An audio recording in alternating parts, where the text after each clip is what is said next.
犯罪被害人权益保障法伫去年2月时阵修法通过，也毋过针对这个被害者的医疗照顾要是无啥够，所以犯罪被害人保护协会台东分会就甲在地医疗院所来签约合作，互弱势的被害者看医生会当毋免挂号费。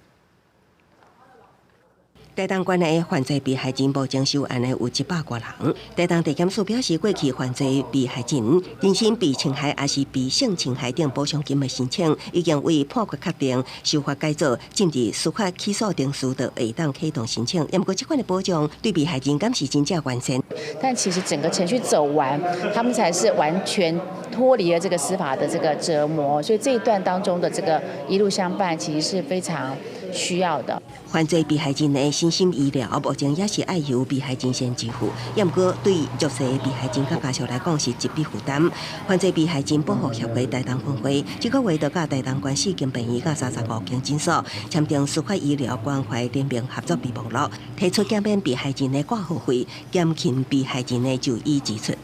我们优惠的对象会包括他的直系血亲，我们目前可以提供就是减免挂号费的部分。